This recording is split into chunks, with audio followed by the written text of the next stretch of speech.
তুমি তোমার জীবনে সফল হতে চাও ঠিকই, কিন্তু সফলদের মতো পরিশ্রম তুমি একদমই করতে চাও না।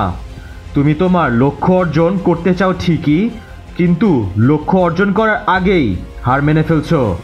তুমি সবার উপরে উঠতে চাও ঠিকই, কিন্তু অলসতা অজুহাতের জন্য তুমি সবার নিচে পড়ে আছো।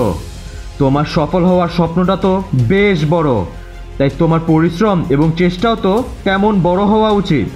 তুমি কখনোই আরামায়েশে শুয়ে বসে সফল হওয়ার চিন্তা করতে পারো না। সফল যদি হতে চাও, আজকে থেকেই নিজেকে পরিবর্তন করে ফেলো সোলজার। আরামায়েশ বাদ দিয়ে পরিশ্রম বেছে নাও, অজুহাতকে গলা টিপে মেরে ফেলো।